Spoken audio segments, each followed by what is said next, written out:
Hello, everyone. It's me again, Hatway's daughter, with another message. I love jamming. Oh, excuse me, getting off the subject for a second. Woo! I love music, just like my ancestors, Africans, Native, so-called Americans. Yeah, always jamming. We're always jamming. We are the creators of music, so of course we're jamming. Woo! Oh yeah. However, changing the subject for a second. A little bit more than a second, actually. We're going to have a little talk here.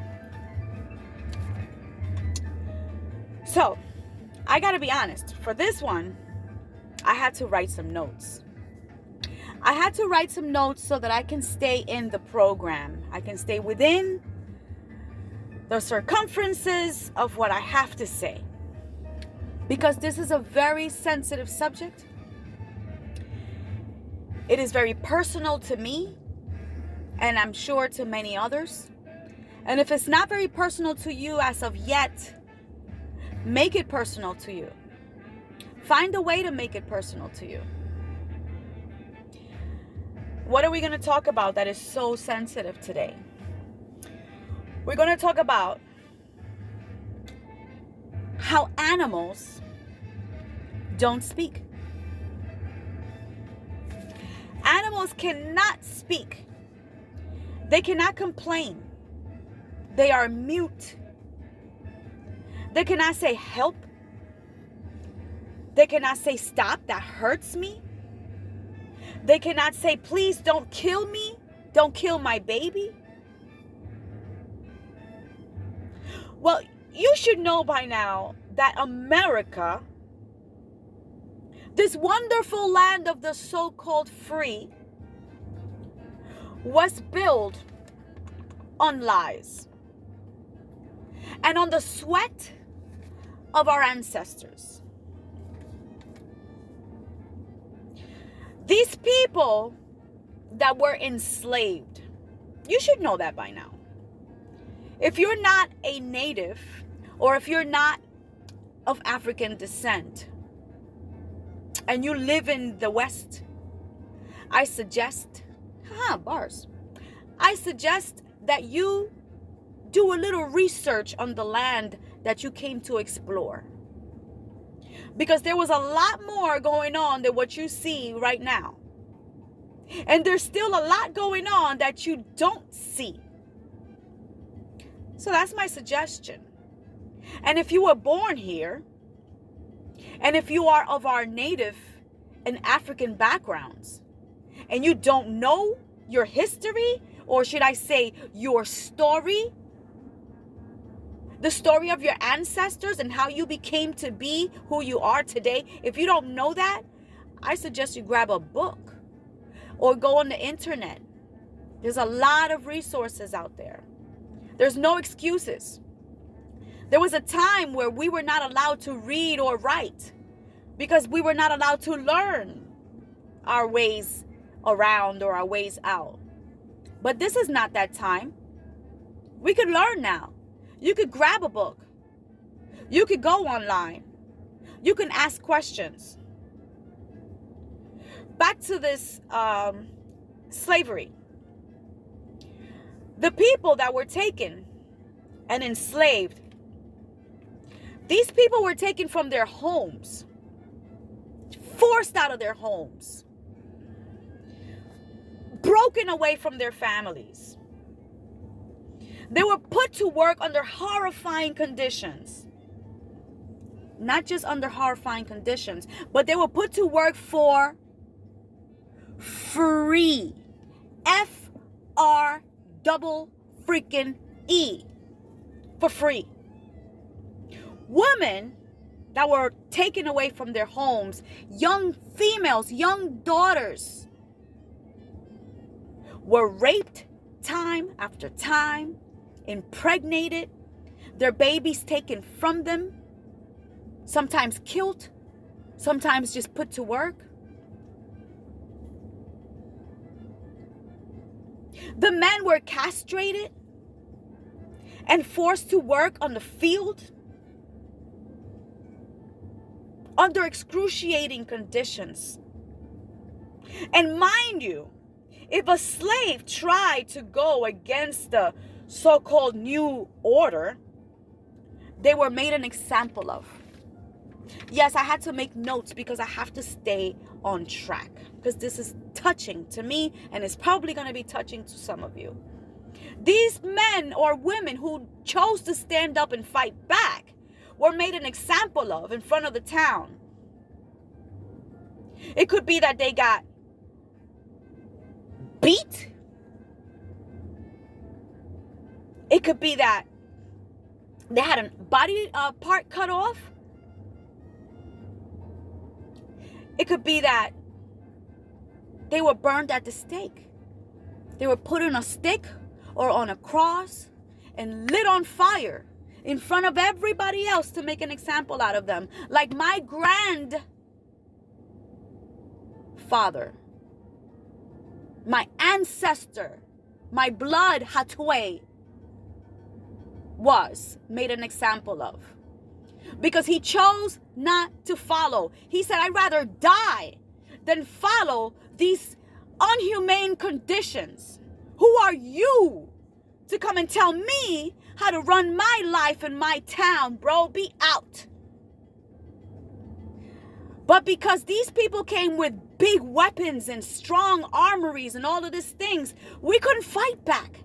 We had bows and arrows. We had weapons that were no match to what these people were used to. See, they were used to torturing others and doing crazy things to people. And they brought all that shit over to us and put us under horrifying conditions.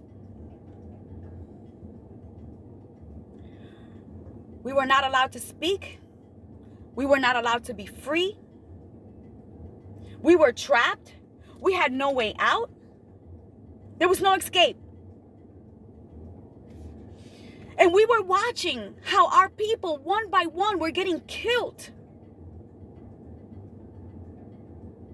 Now, they say slavery's over. Oh, yeah, you don't see nobody getting burned or nobody getting encaged unless you go to jail. That's another thing.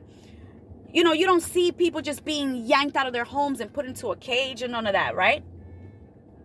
But what about the animals? Who is speaking for these animals?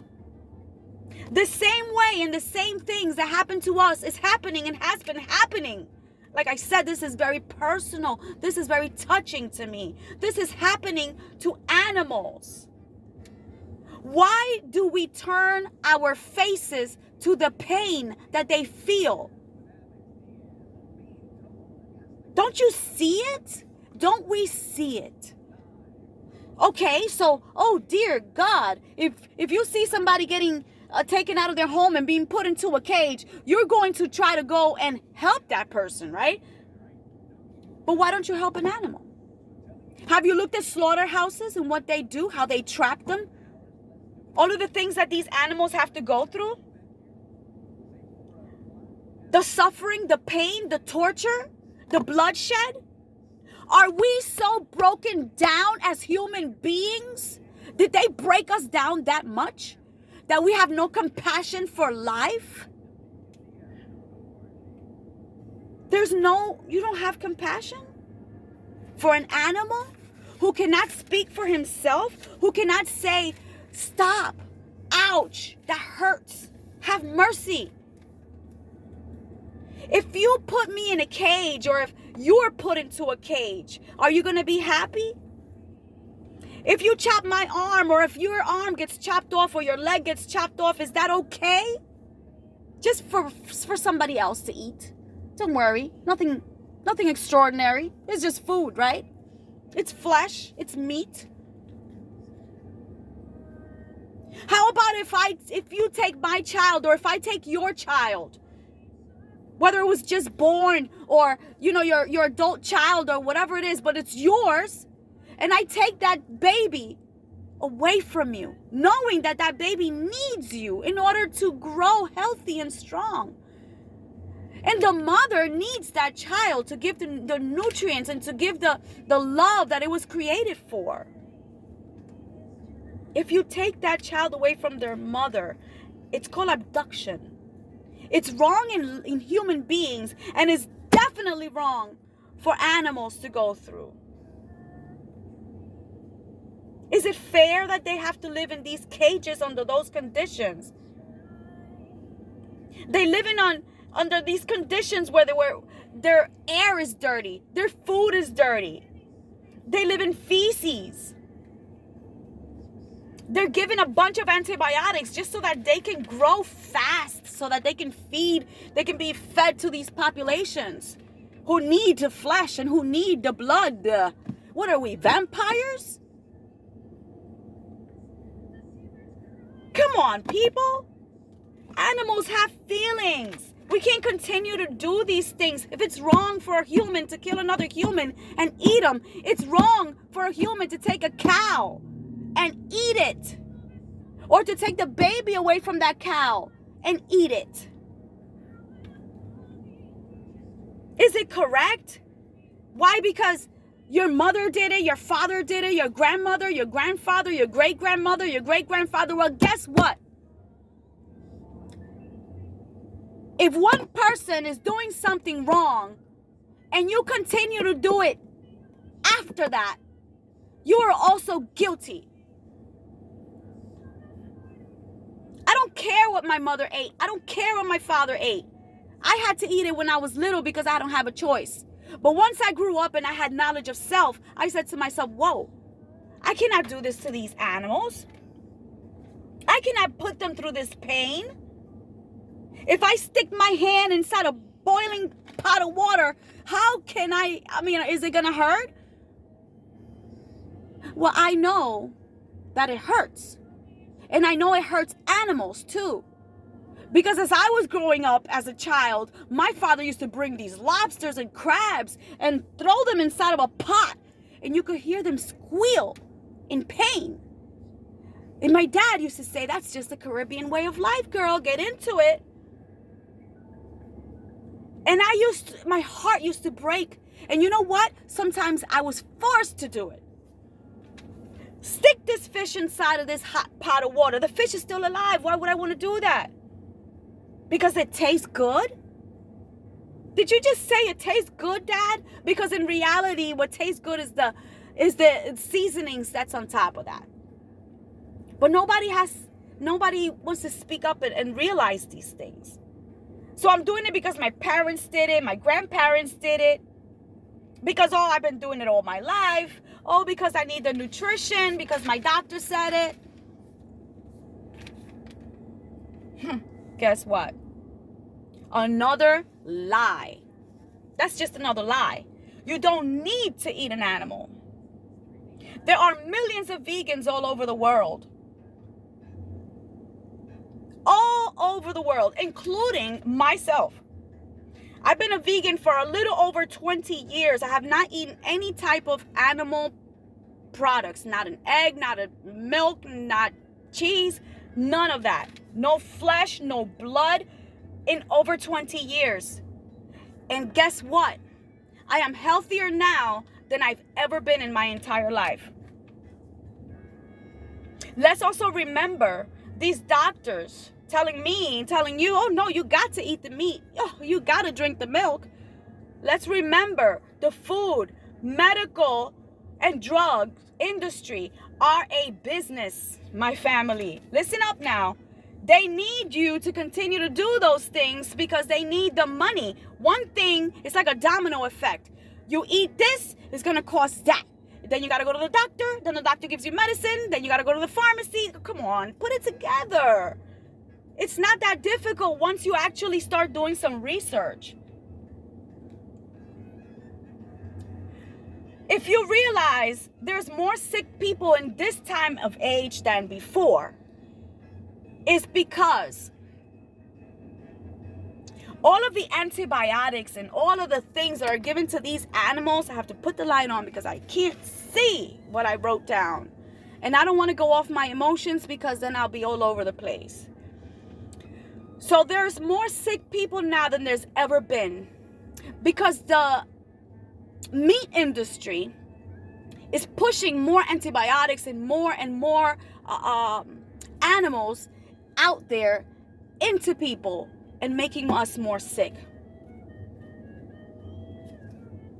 You're not just eating the flesh, you're eating everything that is given to that animal. We are not the ones going to hunt them. We're not out there taking the cow by its horns or shooting the cow in the middle of the forehead or taking a chicken and chopping his head off. We're not the ones plucking the feathers out. We're not the ones stealing the babies. We're not the ones stealing the babies from the chickens. We're not the ones cooking them. Sometimes we just buy them cooked because we want to somehow avoid knowing what that really is. So you sometimes buy it all seasoned from the supermarket and roasted from the supermarket or the grocery store or your wherever restaurant, all cooked up, all nice and seasoned, so you don't have to accept the fact that this was alive one day crying for help. In reality, what you care for is not, what you're tasting is not the flesh. It's the seasoning. The oregano, the paprika, the basil, the cilantro, the onions, the garlic, that comes from the ground. You could put that on a piece of tofu and it would be delicious. So instead of giving our money to an industry that is going to torture, let's stop for a second. Here I go off my emotions for one moment. Have you ever looked at what a slaughterhouse does? Have you gone online and checked it out and said, oh shoot, let me go look this up? Have you looked it up? Have you seen what the slaughterhouses do to these animals that you are putting in your plate, that I used to put in my plate? Because I'm not going to take myself out. I ain't no angel. If I was, I wouldn't be walking around with you all. I'm not an angel. I did it. I ate it. So instead of us giving money to an industry that's going to put something that shouldn't be on our plate, why don't we give our money to healthy stuff, healthy options? Like I just said, cilantro, buy all of these things. Buy some plantains, buy some yuca, buy some quinoa or quinoa, however you want to say it. Buy healthy things that come from the earth.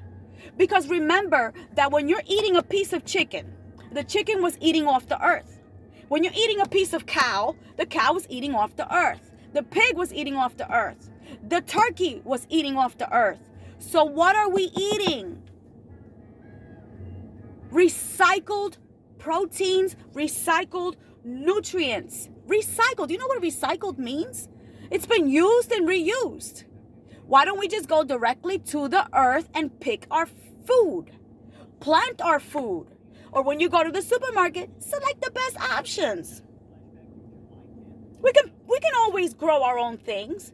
I don't have a big yard to grow things, but you know what? I have a bunch of little buckets where I can grow my cucumbers, my lemons. I'm growing my tomatoes. I'm growing my vegetables, my onions, my everything. I'm trying to grow as much as I can because I need to be healthy, not only for myself, but for my children. Not only for my children, but for my ancestors, for my grandchildren, for everyone that has put together into me who I am today. It's not just for me. Don't do it just for you. Do it for your ancestors. Show them that you are strong enough to do the right thing. That even though you've been brainwashed to do things that we're not supposed to, in one way or another, you can still manage to escape that and do the right thing for yourself. Do it for the children. Do it for your grandchildren. And if you don't have any, do it for the world to become a better place. I do it for the animals too. I'm not so into, my health and my, whatever. I do it mostly for the animals because I respect life And I believe that they need to be respected, just like me. When I walk up and down the street, I don't expect to get grabbed and cooked. So I don't do that, and I won't pay somebody else to do that either. Again, I'm getting off the subject, but let me just let you know that animals have feelings. They have feelings. Have you ever gone to visit a farm? Have you seen the beauty in the life inside of the cow, inside of the pig, in a fish? You know, I was sitting at a restaurant and they had there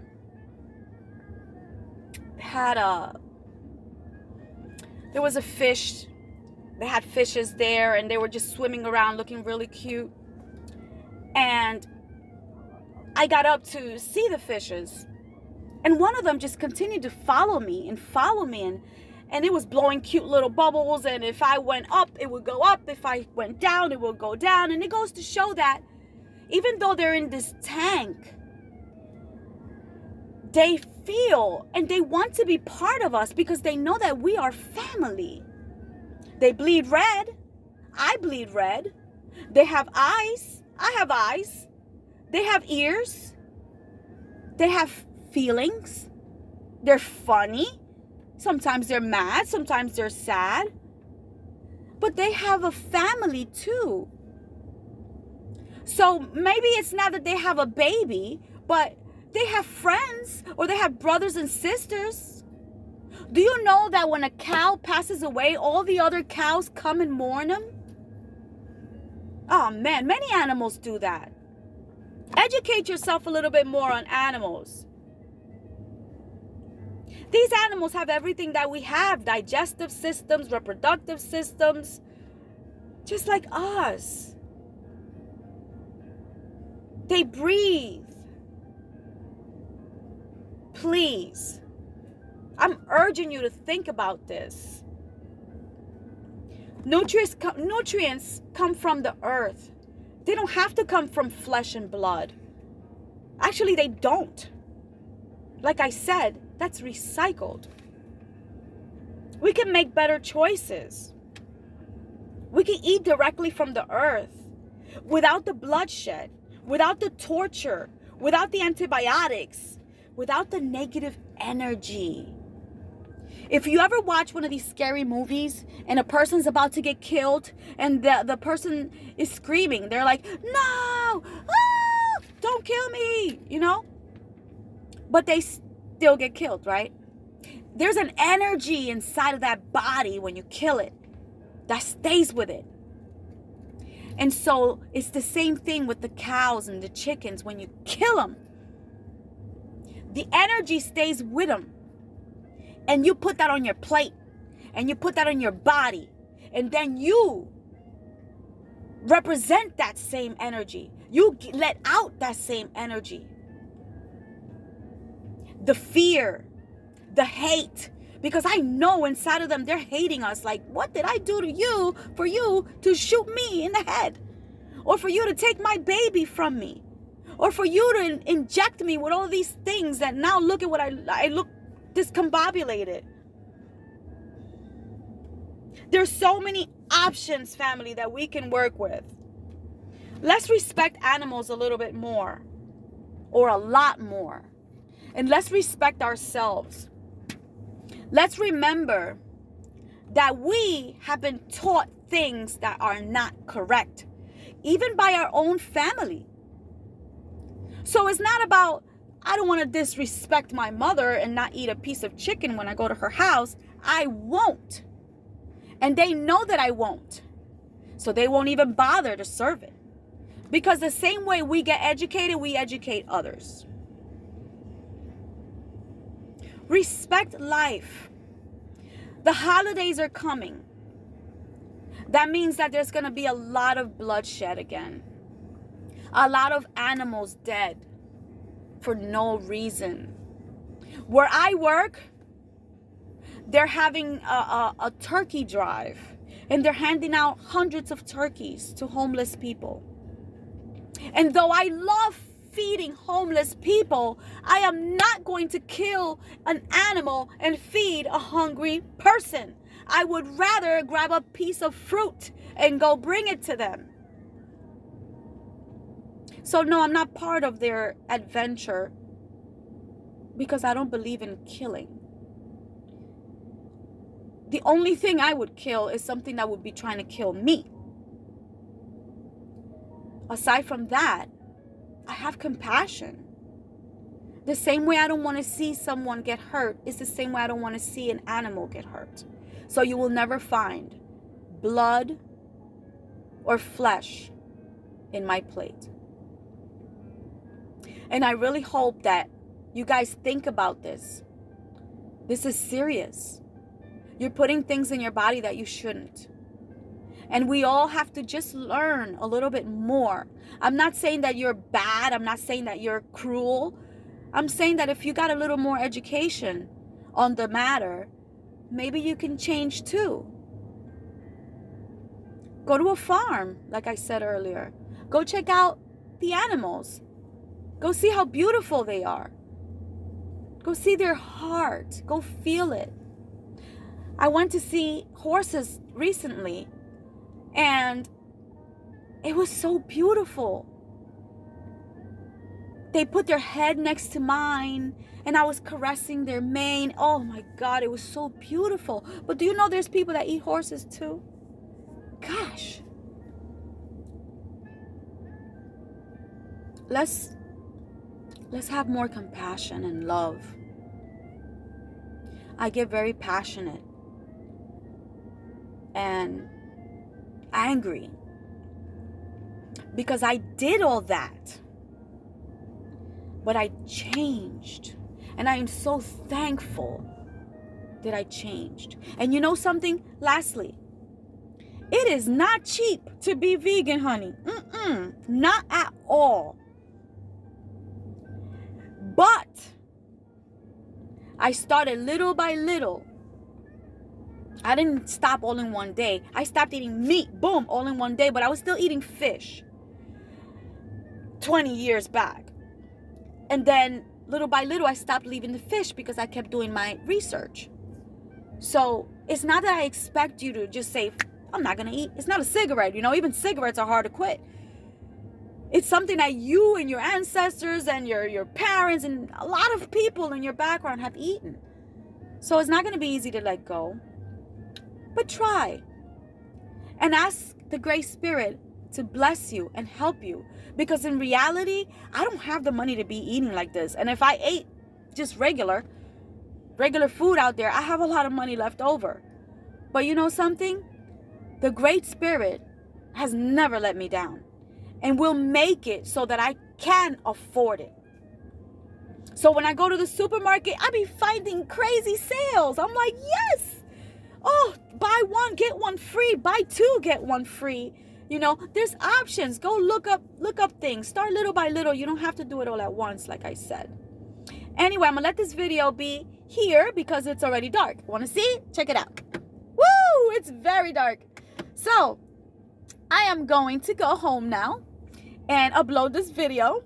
And I really hope that you guys liked it and that you guys can think about what I said. Don't take anything personal. We're all here to teach each other. Leave a comment. Leave a comment if you know of any vegan options that I can try or others can try. And share this channel because there is so much more information coming up.